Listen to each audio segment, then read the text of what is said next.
Sous ces flaques bouillonnantes, un phénomène naturel se prépare. Un combat explosif fait rage et peut atteindre des températures extrêmes jusqu'à 1000 degrés.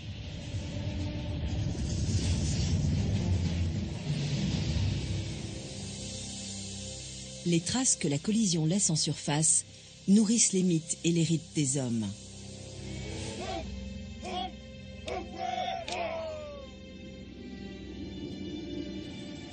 Les populations de cette région respectent les forces de la Terre.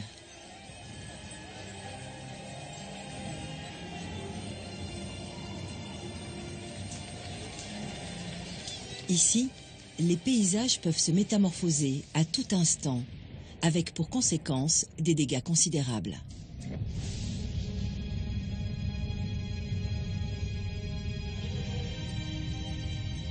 La ceinture de feu du Pacifique. De la Nouvelle-Zélande au Japon, c'est l'une des zones volcaniques les plus à risque de la planète. Mais la destruction s'accompagne aussi de renaissance. Dans l'île du sud de la Nouvelle-Zélande, des terres nouvelles sont en train de naître et les forces tectoniques transforment le panorama.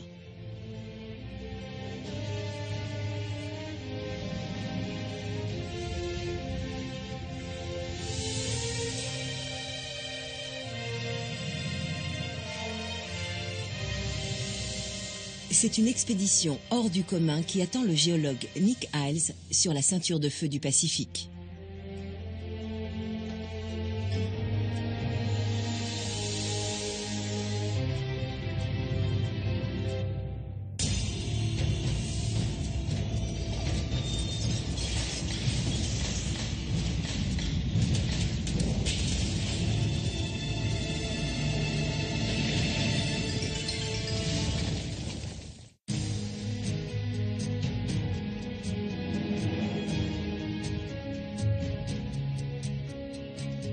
La Nouvelle-Zélande est un pays jeune d'un point de vue géologique. Très longtemps immergées, ces îles se rapprocheront un jour pour former un nouveau continent. Mais comment expliquer cette dynamique? Et quelles sont les forces en action?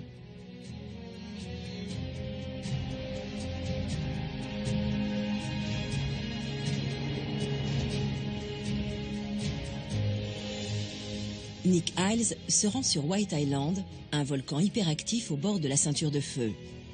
Cette île est le théâtre d'une lutte sans merci entre la Terre et l'océan.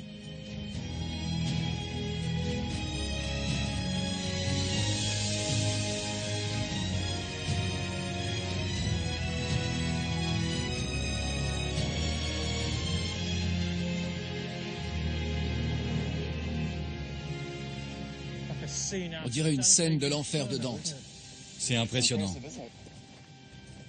Venez voir. C'est infernal.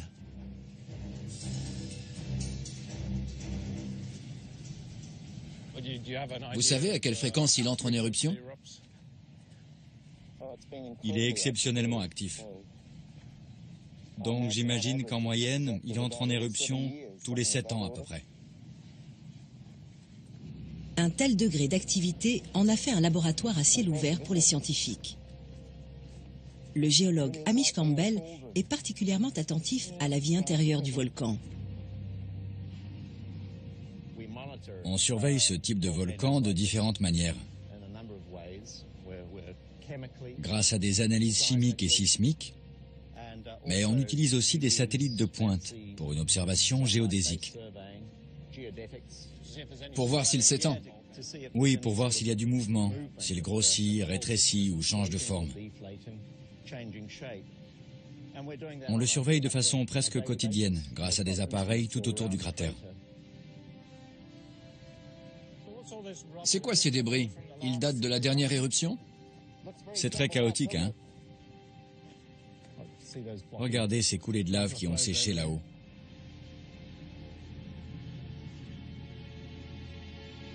Ces pentes révèlent un passé violent. Elles sont couvertes d'éboulis et de cendres.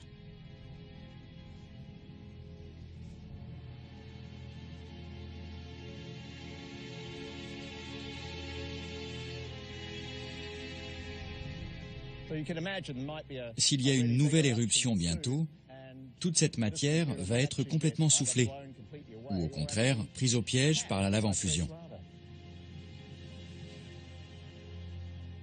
Ce genre d'écoulement rapide et très chaud est une coulée pyroclastique.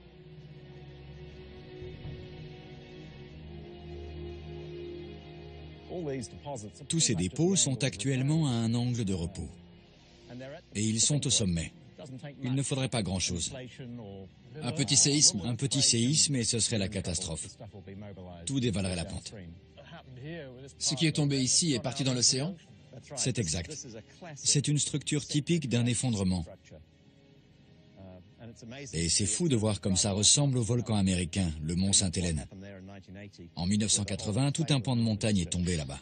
C'est pour ça que ces volcans sont si dangereux, car au lieu d'exploser, les flancs se détachent. C'est ça. Pour moi, un volcan est une cheminée naturelle. Ce n'est qu'un amas de débris qui a été craché par le cratère et reste par définition instable.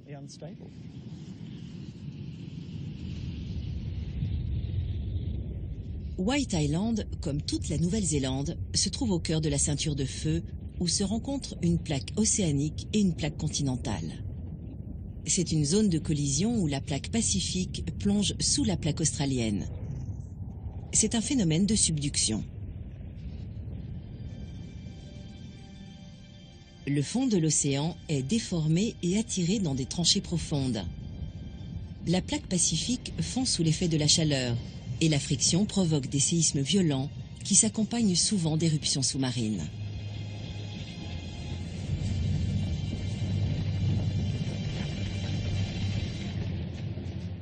White Island fait partie d'une chaîne volcanique qui compte aussi le grand volcan Tarawera. Les géologues décident de l'observer de plus près. Le vol était un peu agité, mais ça en valait la peine. On est pile sur la ceinture de feu. C'est exact. C'est la ceinture du Pacifique dans toute sa splendeur. Il n'y a pas beaucoup d'endroits où on la voit aussi clairement. Donc on marche au bord de la plaque australienne et juste devant nous, on a la plaque pacifique. On n'ira pas jusque-là, mais on est bien en plein sur la plaque australienne. Et c'est ici qu'on peut sentir les effets de la plaque pacifique qui s'enfonce. La plaque s'enfonce, commence à fondre avec la friction et la chaleur. Et tout le magma remonte sous cet alignement de volcans jusque là-bas. C'est ça. Il doit y avoir un volcan tous les 40 à 60 km jusque là-haut. On a devant nous des couches de cendres très impressionnantes. Tout à fait. C'est vraiment spectaculaire. C'est une fissure, un rift, qui s'est formé suite à l'éruption de 1886, ici sur le mont Tarawera.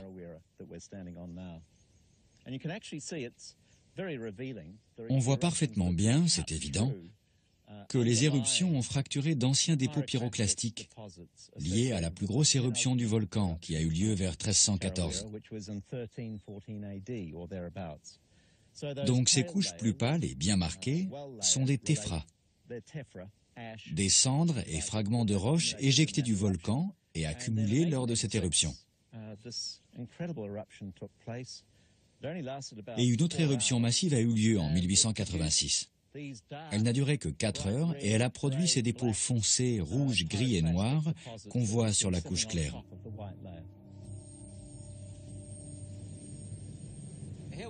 On est sur le versant sud de la montagne.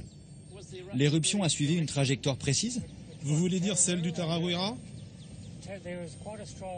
Il y avait un vent fort du sud-sud-ouest.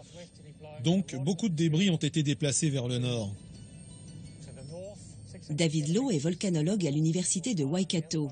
Il s'intéresse beaucoup au Tarawera.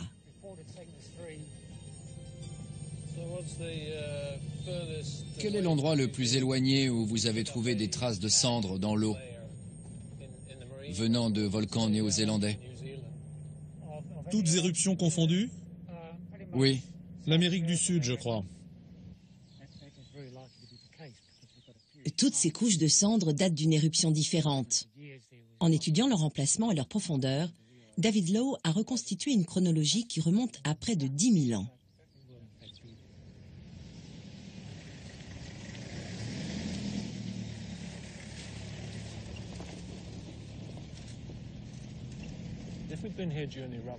Si on s'était trouvé là pendant l'éruption à observer le volcan, qu'est-ce qu'on aurait vu? Ça aurait été spectaculaire et très dangereux. On serait mort si on était resté si près.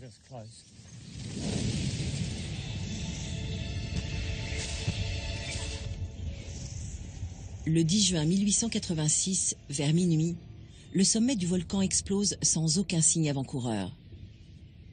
Les terres et les villages environnants sont enfouis sous une nappe de roches pulvérisées.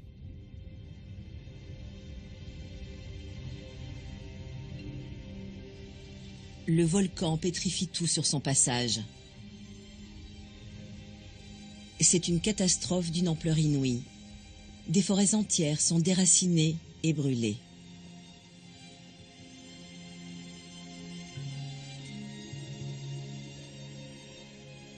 Plus d'une centaine de personnes meurent, surtout des Maoris.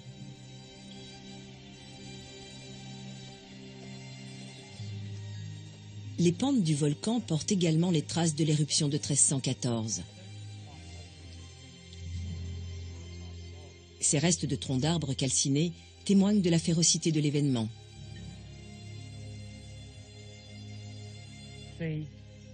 À l'époque de l'éruption du Tarawera, l'île était déjà habitée. Tous ceux qui vivaient ici ont dû y assister. Ceux qui se trouvaient sur la côte, certainement peu nombreux à l'époque, ont aussi vu l'éruption et son impact.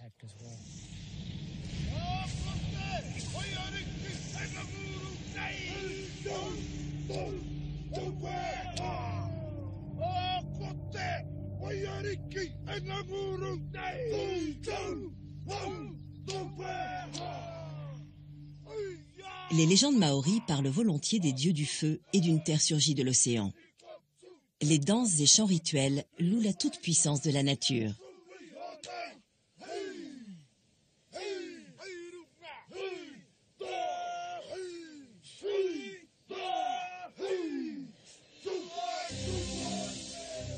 Les catastrophes volcaniques passées ont laissé une empreinte indélébile dans le paysage et dans l'esprit des Néo-Zélandais.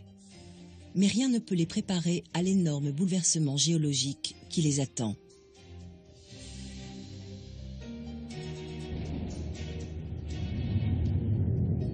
Le Tarawera se trouve au centre d'une ancienne caldeira d'environ 20 km de diamètre, formée par l'éruption d'un supervolcan. Elle a laissé derrière elle un trou immense, où sont nés des lacs et des stratovolcans plus petits. Non loin de là, les eaux d'apparence paisible du lac Taupo cachent les cicatrices d'un autre cataclysme démesuré. L'une des plus violentes éruptions sur Terre en 70 000 ans a enfoui toute l'île du Nord sous 200 mètres de cendres. Mais aussi impressionnant soit-il, les volcans ne sont pas la seule menace qui pèse sur la Nouvelle-Zélande.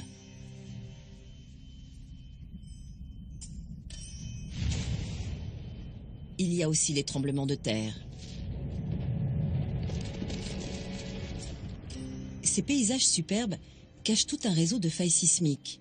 La capitale néo-zélandaise, Wellington, est particulièrement exposée. Elle se situe au point de rencontre entre la plaque australienne, qui remonte vers le nord, et la plaque pacifique, qui descend vers le sud. La plupart du temps, les plaques sont unies et ne bougent pas.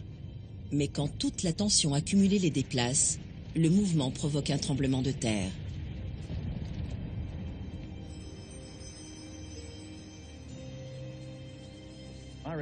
Je pense que cet escarpement représente 2 ou 3 mouvements de la faille de Wellington. On est en train de marcher le long de la faille, sur le côté érodé.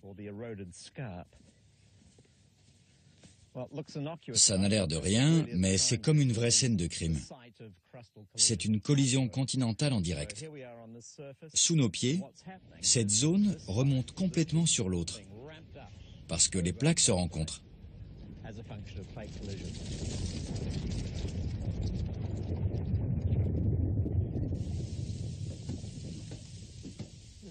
C'est l'endroit idéal pour un cours sur la tectonique. Tout à fait. Il se passe plein de choses. On voit la faille de Wellington qui court parallèlement au port. Elle remonte par ici et jusqu'au détroit de Cook. En 1855, une rupture de faille sur près de 150 km et un mouvement de faille décrochante entraînent un violent séisme qui transforme tout le littoral.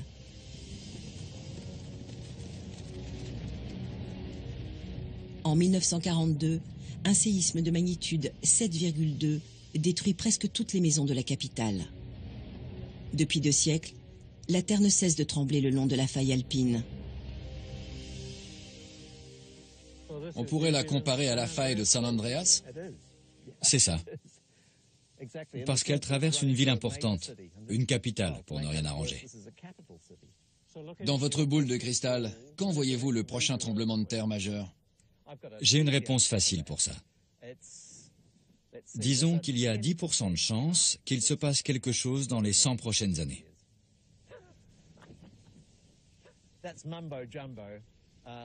Ce n'est pas très clair, mais c'est la probabilité la plus précise qu'on peut donner d'un point de vue scientifique.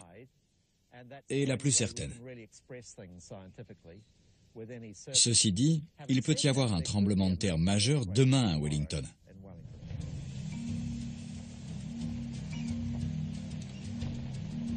Ce même processus destructeur, redouté par les Néo-Zélandais, est aussi créateur de terres nouvelles. Chaque séisme fait remonter une partie du fond de l'océan au-dessus du niveau de la mer. L'île du nord de la Nouvelle-Zélande est l'endroit rêvé pour étudier comment les continents grandissent. Sur la côte, les géologues peuvent observer le processus d'accrétion en pleine action. Il y a longtemps, cette roche appelée Greywacke reposait au fond de l'eau.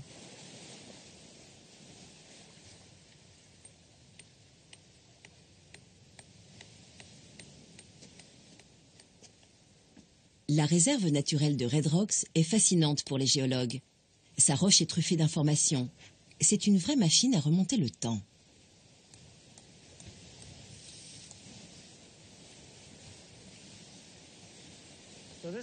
On a un magnifique exemple ici. Cette roche sous-marine s'est détachée de la plaque pacifique et s'est retrouvée en surface. Toute cette matière s'est agglomérée sur la marge de la plaque.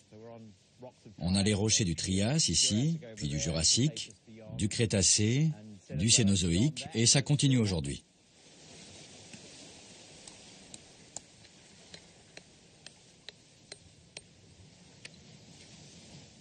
Qu'est-ce que vous avez trouvé? Du super Greywacke. Des fossiles? Non, pas ici, mais on en a trouvé à proximité immédiate. Le Greywacke est une roche jeune, à l'image de la Nouvelle-Zélande. Un pays jaillit des profondeurs de la Terre, comme le raconte la légende maori.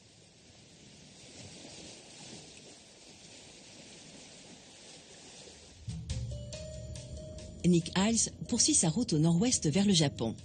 Dans cette région du monde, la densité de population fait monter les enjeux. Le Japon est l'un des pays les plus urbanisés du globe. Mais malgré la stabilité de ses infrastructures, la menace sismique est constante. Les Japonais savent que la Terre va trembler inévitablement. Ils ignorent simplement où et quand.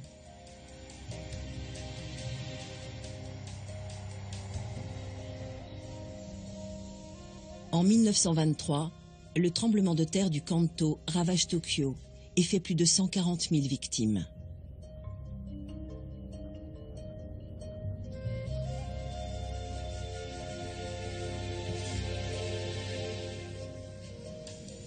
La tragédie est commémorée tous les ans le 1er septembre. C'est aussi devenu un jour de prévention nationale avec des exercices de simulation en cas de séisme. Pendant quelques heures, la ville de Fukuroi déploie aussi les grands moyens.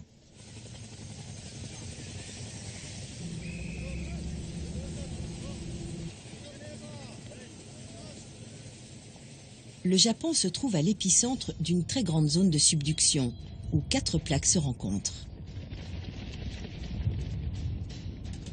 Au niveau des fosses du Japon et de Nankai, les plaques pacifiques et philippines plongent sous les plaques eurasiennes et nord-américaines. Comme souvent le long de la ceinture de feu, les plaques tectoniques sont soumises à un cycle meurtrier. Elles s'unissent, se déforment et se séparent. Fukuroi, dans la province de Shizuoka, est tristement célèbre pour être la zone la plus à risque du Japon. Les statisticiens qui étudient la fréquence et la localisation des tremblements de terre dans la région y voient toujours un danger immédiat.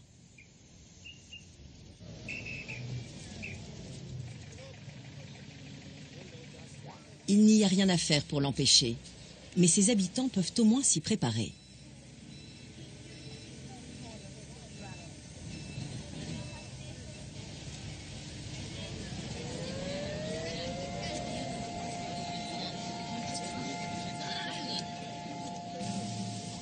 Le Japon a développé le système d'alerte le plus évolué au monde.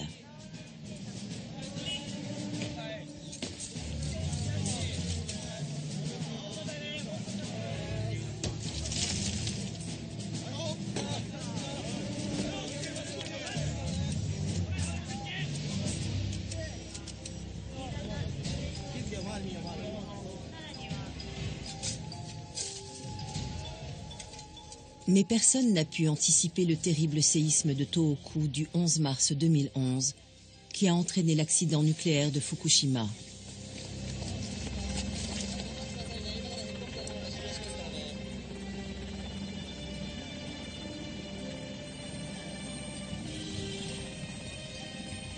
Malgré des équipements de plus en plus performants, prévoir les déchaînements d'énergie terrestre reste un défi pour les spécialistes.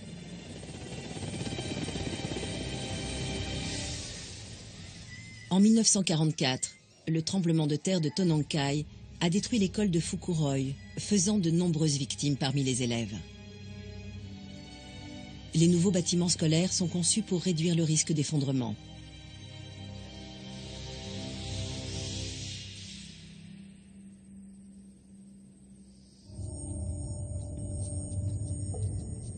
Le Japon doit aussi surveiller ses volcans. Avec ses 3776 mètres de haut, le mont Fuji est un monument national, inscrit au patrimoine mondial de l'UNESCO en juin 2013. Mais pour la ville qui s'étend à ses pieds, c'est une épée de Damoclès. Fuji Yoshida compte plus de 50 000 habitants. En cas d'éruption, il faudrait évacuer plus de 500 000 personnes.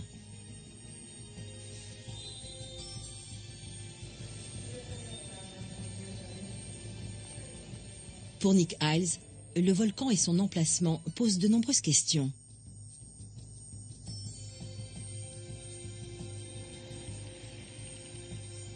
La ville est construite sur une couche de lave qui est le fruit de l'éruption de 1707.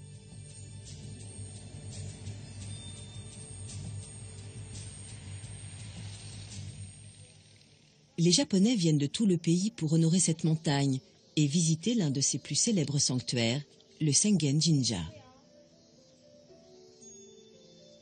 Ce temple shintoïste est dédié à la déesse du volcan. C'est ici que se déroule la grande fête du feu. Pendant 2 jours, des torches immenses sont allumées en son honneur. Le mont Fuji est au cœur de nombreux mythes et légendes. Les scientifiques pensaient l'avoir sous contrôle, du moins jusqu'à récemment. Le volcanologue Shigeo Aramaki dirige une équipe de recherche spéciale constituée en 2002. Vous êtes venu ici très souvent. Qu'est-ce que cet endroit a de particulier? Nous autres, volcanologues japonais, avons longtemps pensé que le mont Fuji, à cause de sa morphologie très basique et sa construction très simple, n'avait rien d'intéressant comparé aux autres volcans de structure plus complexe qu'on rencontre au Japon.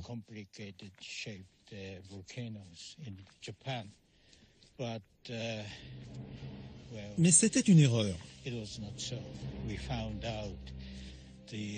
Nous avons découvert que le mont Fuji présente des caractéristiques fascinantes et variées, comme des coulées pyroclastiques, des nuages localisés, des jets de lave et des explosions soudaines. C'est un véritable feu d'artifice volcanique.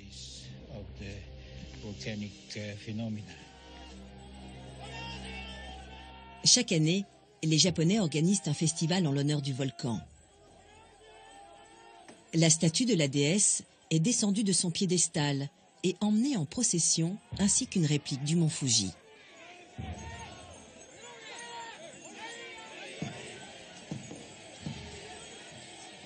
Les statues de plus d'une tonne sont exhibées dans les rues de Fuji-Yoshida lors d'une grande procession.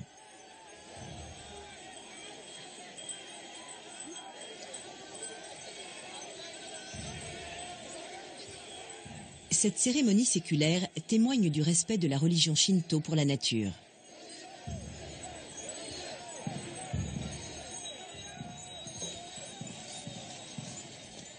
Au cours du défilé, les habitants font des offrandes à la déesse pour apaiser sa colère. Si elle est suffisamment contentée, elle épargnera la ville.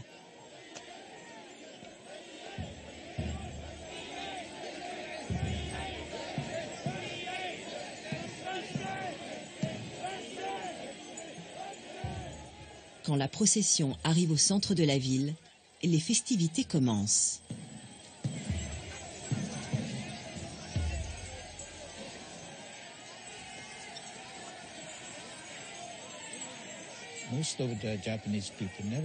La plupart des Japonais ne subissent jamais d'éruption de leur vivant. La fréquence est trop faible comparée aux autres catastrophes naturelles, même aux tremblements de terre les plus importants. Par contre, on peut assister à un séisme moyen et on peut subir des typhons ou des inondations qui ont lieu tous les ans.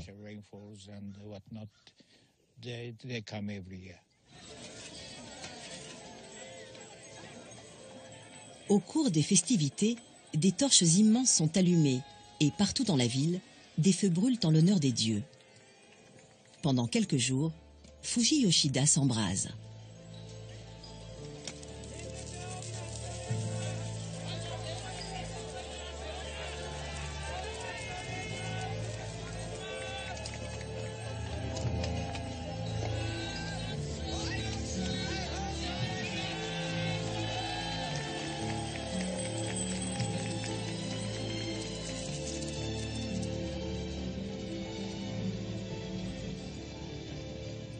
Malgré les risques évidents dus à la proximité du volcan, beaucoup de Japonais préfèrent voir en lui un gardien bienveillant.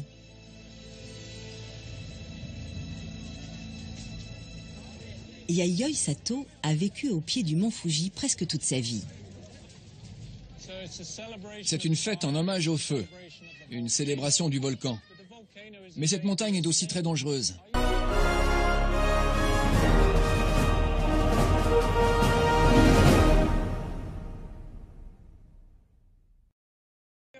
Ça vous fait peur de vivre ici? Ce n'est rien du tout. Je n'ai pas peur. Et les tremblements de terre, vous en avez déjà connu à Fuji-Yoshida? Oui, j'en ai connu un une fois. Je suis née en 1923, l'année du tremblement de terre du Kanto. Mes parents m'ont couché au premier étage de la maison et sont descendus manger au rez-de-chaussée. Quand la terre a commencé à trembler, ils sont sortis de la maison en courant et ont oublié qu'ils avaient un bébé. Mais mon père s'en est souvenu. Quand il est revenu me chercher, il m'a trouvé en train de sourire, parce que ça me berçait. Les géologues savent que l'éruption du mont Fuji est inévitable. Mais en ce jour de fête, c'est une perspective très lointaine.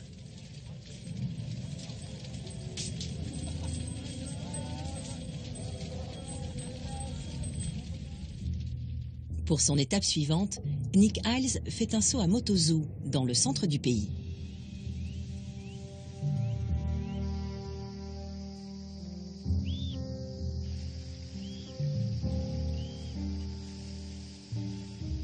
Cette région plus montagneuse porte aussi les cicatrices de bouleversements géologiques.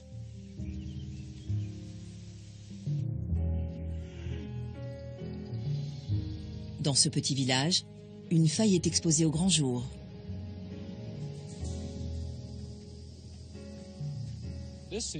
Ce paysage de campagne idyllique est l'un des endroits les plus dangereux du Japon, car il se trouve entre deux grandes plaques tectoniques. En 1891, la faille qui court sous mes pieds s'est écartée pendant un séisme et a produit l'escarpement derrière moi. Ce bloc est descendu de 6 mètres en quelques secondes. 7000 personnes ont été tuées. Le tremblement de terre de Mino-Owari est souvent considéré comme point de départ de la sismologie moderne. À l'époque, le géologue japonais Koto marque un tournant lorsqu'il établit pour la première fois que l'origine du séisme est liée à la tectonique.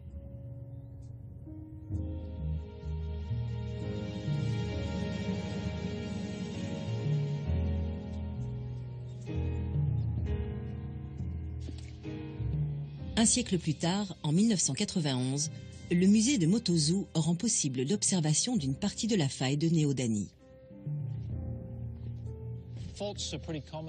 On trouve des failles partout dans le monde, mais c'est unique d'en voir une exposée comme ça. C'est surtout un mémorial pour les victimes. On voit très bien la rupture. Cette surface là-haut est la même qu'en bas. Il y a eu un déplacement vertical d'environ 6 mètres. Il s'est produit en un clin d'œil pendant le séisme de 1891. Ici, on a des sédiments relativement jeunes sur une paroi de roche ancienne. Et je regarde pile le long de la ligne de faille où le tremblement de terre a eu lieu. De gros rochers ont dévalé la pente et toute cette roche a été pulvérisée et broyée par le déplacement.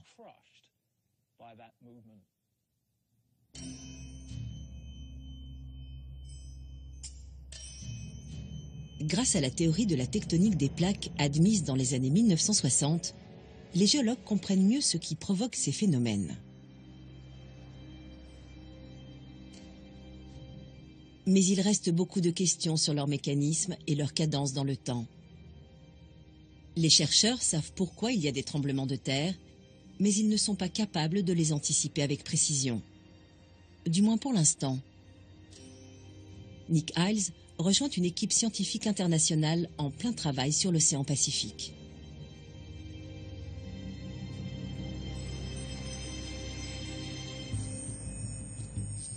Au-dessus de la fosse de Nankai, le navire de recherche Shikyu fore à plusieurs kilomètres de profondeur, y compris sous le plancher océanique.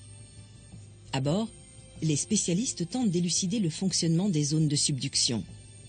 Des informations utiles pour mieux appréhender les séismes brutaux, comme celui de mars 2011. Nick Iles rejoint Michael Underwood, qui participe à cette mission. Il est professeur à l'université du Missouri. Au Japon, on peut remonter le temps et observer des formations géologiques qui ont 50, 80 ou 100 millions d'années. Elles sont fondamentales pour comprendre l'évolution de ce système sur de longues périodes. Mais elles ne nous disent pas quels événements précèdent un tremblement de terre. Pour ça, on doit aller sur les zones de faille actives. Il faut partir au large pour y accéder. Le Shikyu est l'un des navires foreurs les plus sophistiqués au monde. Il peut creuser jusqu'à 7000 mètres de profondeur. Quasiment tout est automatisé et d'énormes bras articulés manœuvrent les instruments de forage très lourds.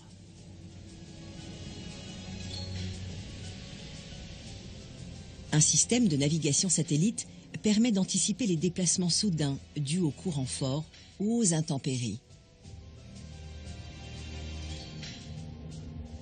Les chercheurs explorent un segment d'une plaque qui s'est fissurée lors d'un ancien séisme. Les données satellites indiquent que les plaques sont unies pour l'instant. Mais la prochaine rupture pourrait menacer l'ensemble du Grand Tokyo et ses 37 millions d'habitants.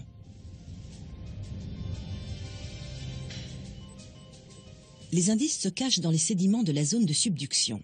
Dans le laboratoire flottant, les scientifiques analysent les effets de la pression et de la température sur leurs échantillons. Ils font des études physiques et chimiques pour déterminer les changements qui provoquent un tremblement de terre. La deuxième phase du projet est plus ambitieuse. Il s'agit d'installer un système d'observation par sonde. Une série de capteurs est implantée dans des puits le long de la faille et reliée à un observatoire en surface. Les capteurs enregistrent en permanence les mouvements de la croûte terrestre et fournissent en temps réel des données sur les changements de température et de pression. C'est un projet à long terme, mais si ce nouveau système d'analyse fonctionne, il pourrait révolutionner la sismologie.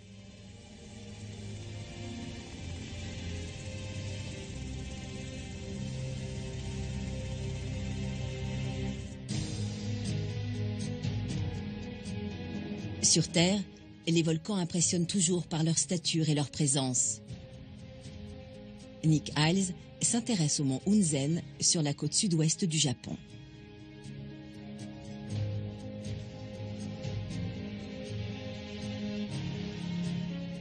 Il domine la ville de Shimabara, un port commercial actif.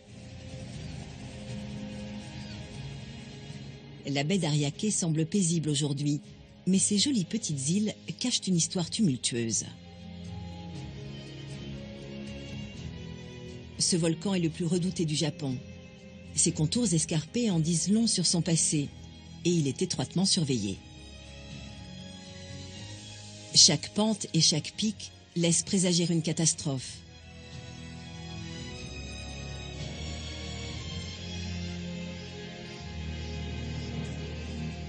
La plus meurtrière a eu lieu le 21 mai 1792.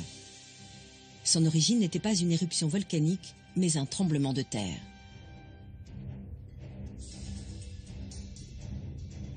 Des dessins de l'époque montrent comment le versant est du volcan s'est effondré.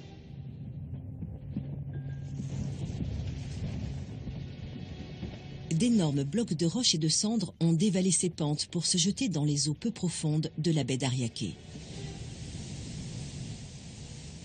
Ils ont provoqué un tsunami et formé ces petites îles éparpillées. 15 000 personnes ont été tuées, principalement victimes du tsunami.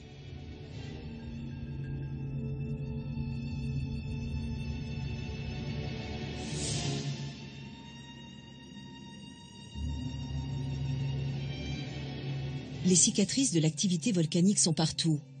Cette déchirure est la preuve d'une autre coulée pyroclastique.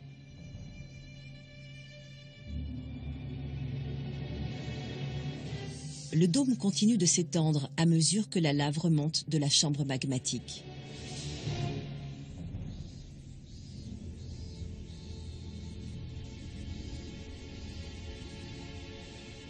Des mares bouillonnantes et des nuages de vapeur témoignent de la pression qui augmente à l'intérieur.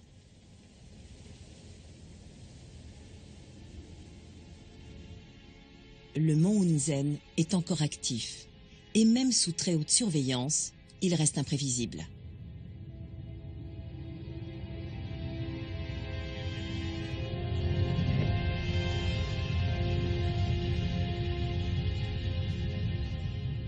Le 3 juin 1991, après 2 siècles d'inactivité, le mont Hunzen entre en éruption.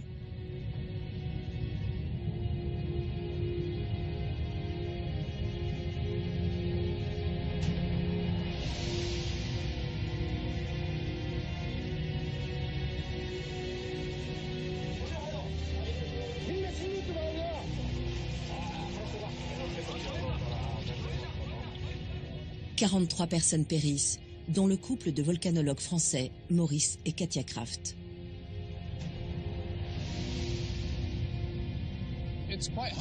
On se sent tout petit devant ce volcan. Quand on repense à la violence de l'éruption de 91 et aux images de ce nuage de feu qui descend à toute vitesse vers la vallée.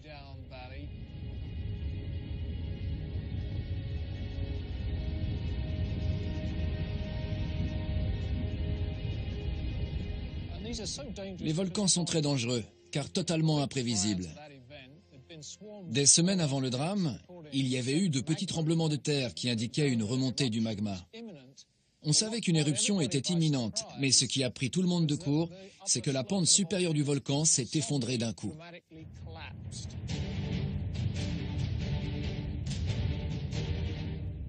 La coulée pyroclastique a littéralement arraché tout un flanc de montagne.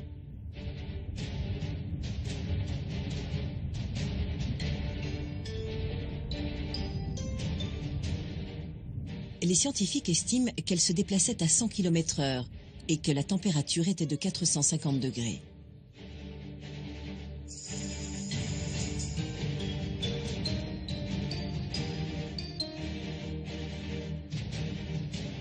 Aujourd'hui, sur le mont Hunzen, la trajectoire de la coulée est encore très nette. Des rochers énormes tombés du sommet jonchent ses pentes.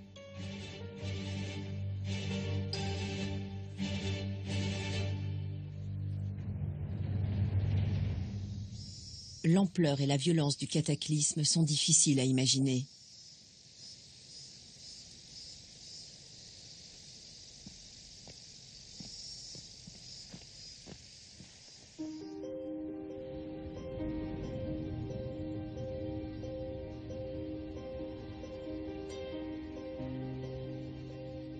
La coulée a tout détruit sur 4,5 km. Plusieurs micro-éruptions ont suivi et il a fallu 4 ans pour que le monstre retrouve son calme.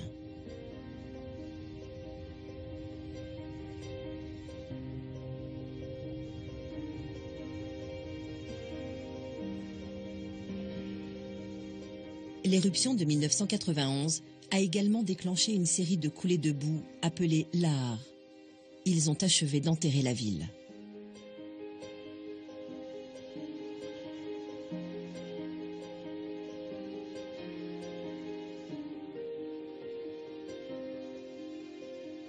L'école se trouvait en plein sur le chemin de la nuée ardente et a été frappée de plein fouet.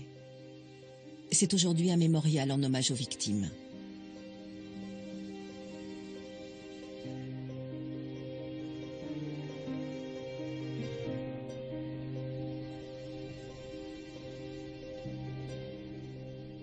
Malgré les apparences, les forces tectoniques qui remodèlent la Terre en permanence ne sont pas exclusivement destructrices. Elle contribue aussi à son expansion. Pour sa dernière étape sur la ceinture de feu du Pacifique, Nick Iles retrouve la Nouvelle-Zélande et Hamish Campbell. Il veut étudier ce processus de création à grande échelle sur l'île du Sud. Il n'a pas vu de rivière aussi importante dans l'île du Nord. Pourquoi y en a-t-il dans celle du Sud? Et à quoi servent-elles? Nick Iles espère trouver des réponses auprès du géologue néo-zélandais John Youngson. C'est très à pic. La cuvette est énorme.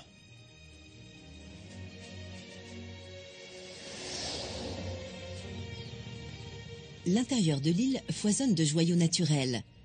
Des sommets enneigés, des rivières chargées de sédiments et des lacs profonds et glacés. Les Alpes du Sud sont le théâtre d'une lutte acharnée. Les glaciers y détruisent ce que la tectonique a construit.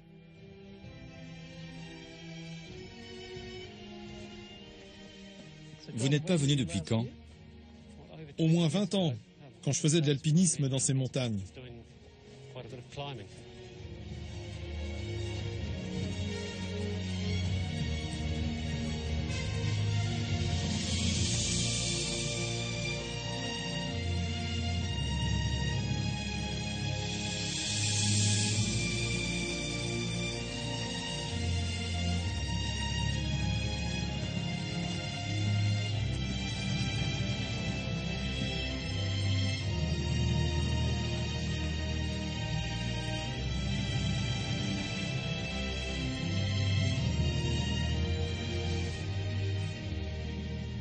Que vous apprend ce paysage sur les processus en action?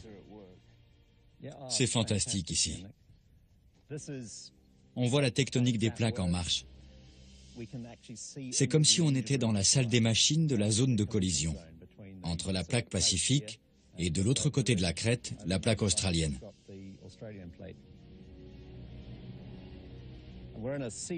C'est une mer de greywacke, la roche qu'on retrouve partout en Nouvelle-Zélande. Elle est poussée vers le haut d'environ 10 mm par an. Ça n'a l'air de rien, mais sur plusieurs millions d'années, c'est un soulèvement énorme.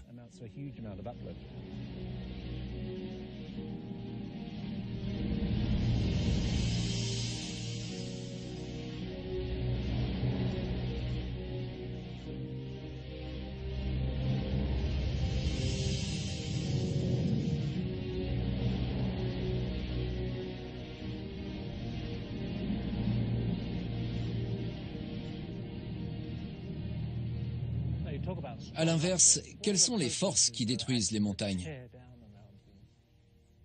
Surtout celle-ci, n'est-ce pas, John? Le glacier. Le glacier est principalement un véhicule. C'est un moyen très efficace de transporter toute la roche érodée des montagnes.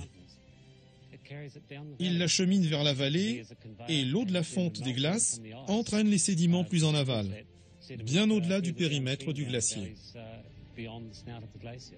La force de gravité détruit les montagnes et le glacier évacue les débris. Oui, c'est un processus constant, un équilibre entre les montagnes qui sont poussées vers le haut et attirées vers le bas en même temps.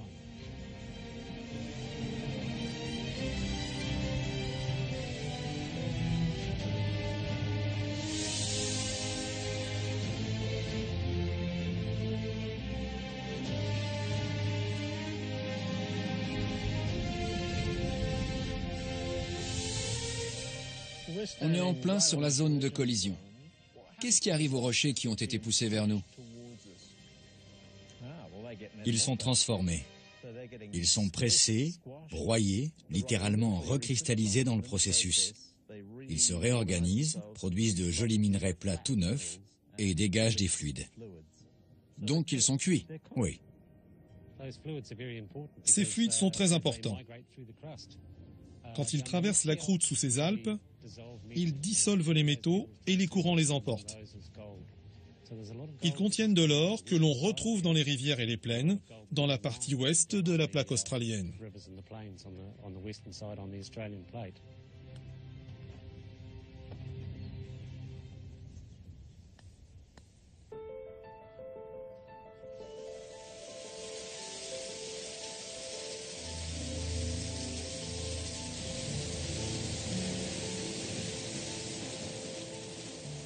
Les rivières sont le dernier maillon de la chaîne qui façonne le paysage de l'île sud de la Nouvelle-Zélande.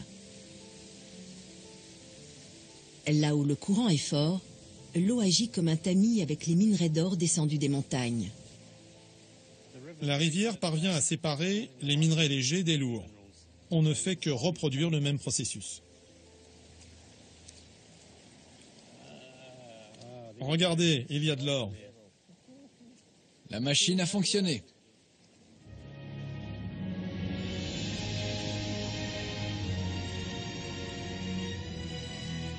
La ceinture de feu du Pacifique est un lieu de naissance et de destruction. Sur White Island, un jeune volcan a surgi de l'océan. À Red Rocks, des terres sont nées de l'action sismique. Au sommet du mont Cook, la roche provient du fond de l'océan. Dans cette région du monde, les forces tectoniques sont particulièrement actives.